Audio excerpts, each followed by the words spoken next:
Shalom keluarga damai, kiranya damai sejahtera dan kasih Tuhan senantiasa memenuhi hati dan keluarga kita semua. Kali ini kita akan merenungkan firman Tuhan dengan tema bagaimana kita mengalami dahaga dan dehidrasi rohani. Namun sebelumnya mari kita buka dalam doa.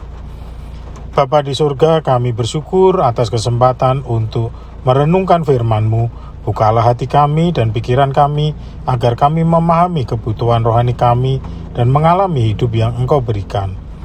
Berkatilah setiap keluarga damai yang mendengarkan renungan ini. Di dalam nama Yesus kami berdoa, amin. Keluarga damai yang dikasihi Tuhan, dalam kehidupan sehari-hari, kita semua pasti pernah merasakan haus. Haus adalah tanda bahwa tubuh kita membutuhkan air. Tanpa rasa haus, seseorang bisa mengalami dehidrasi atau kekurangan cairan yang berbahaya bagi kesehatan. Karena itu, rasa haus sebenarnya memiliki arti yang positif, karena menjadi tanda bahwa tubuh kita membutuhkan sesuatu yang penting untuk mempertahankan kehidupan. Demikian juga dengan kehidupan rohani kita.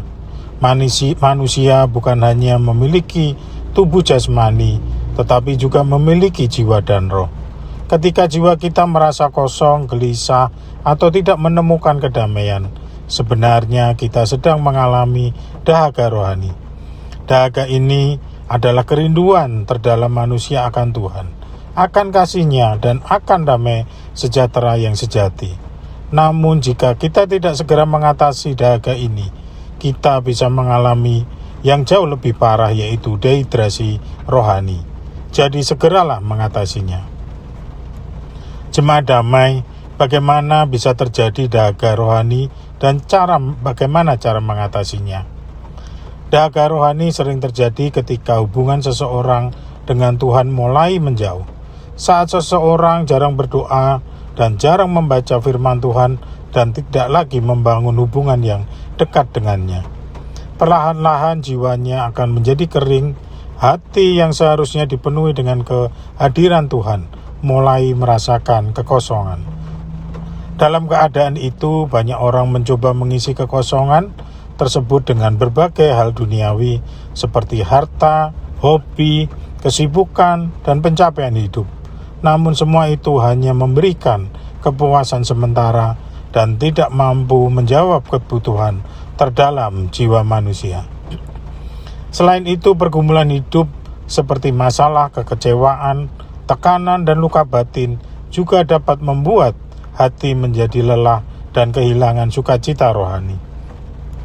Bahkan terkadang iman seseorang tetap berjalan secara lahiriah, masih beribadah dan melakukan kegiatan rohani, tetapi semuanya hanya menjadi rutinitas tanpa hubungan pribadi yang hidup dengan Tuhan.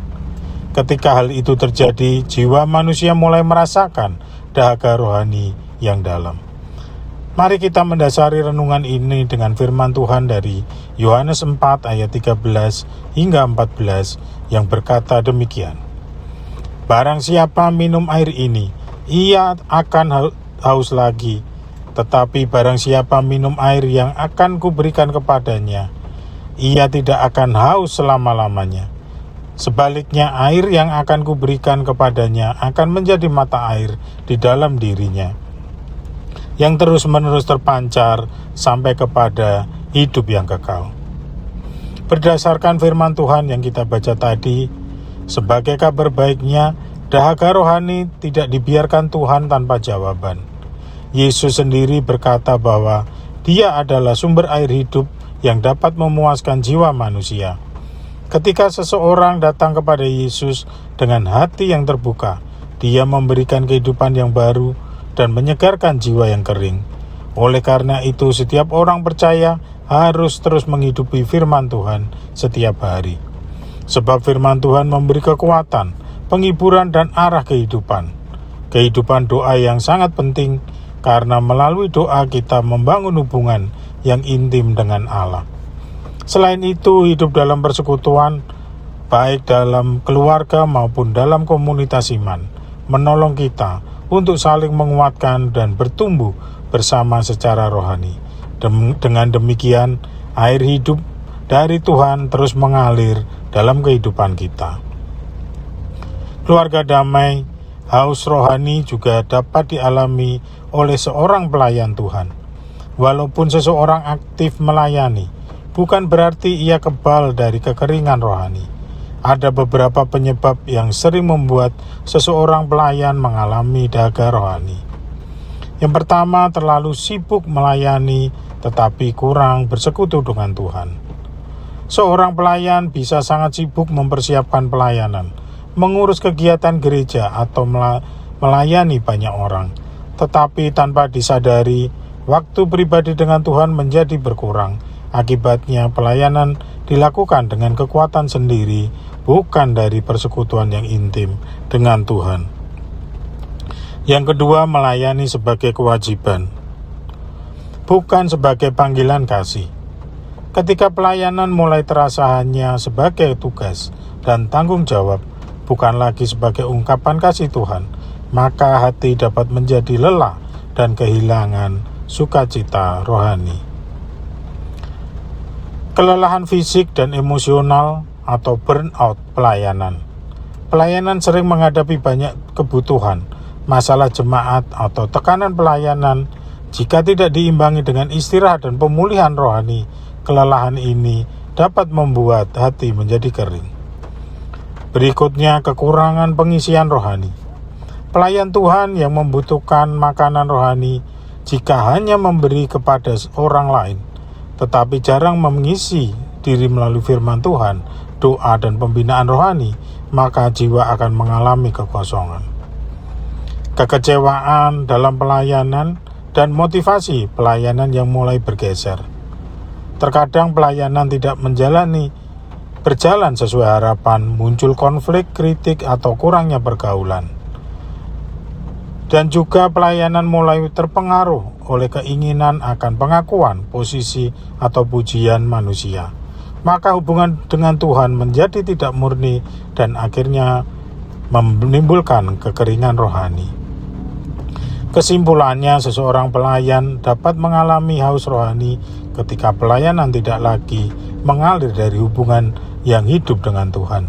Karena itu pelayan Tuhan perlu terus kembali kepada sumber air hidup, yaitu Yesus, dengan menjaga kehidupan doa, firman Tuhan, dan kerendahan hati, serta bersekutu yang intim dengan Tuhan. Keluarga damai yang terkasih, perempuan Samaria datang ke sumur hanya untuk mengambil air biasa, tetapi pertemuannya dengan Yesus mengubah hidup. Ia menemukan sesuatu yang jauh lebih berharga, yaitu air hidup, yang memberikan kehidupan kekal. Seringkali kegelisahan, kekosongan, atau kelelahan batin yang kita rasakan sebenarnya adalah tanda bahwa jiwa kita sedang haus akan Tuhan. Tuhan mengizinkan rasa haus itu supaya kita kembali mencari Dia. Yesus tidak menolak orang yang haus, Ia justru mengundang setiap orang untuk datang kepadanya, menerima air hidup dan memulihkannya. Mari kita berdoa. Tuhan Yesus, terima kasih karena Engkau adalah sumber air hidup bagi kami. Penuhi hati kami yang haus dengan kasih dan damai-Mu. Tolong setiap keluarga damai untuk terus setia mencari Engkau dan hidup dalam firman-Mu. Biarlah hidup dan keluarga kami dipenuhi oleh hadirat-Mu setiap hari. Di dalam nama Yesus kami berdoa. Amin.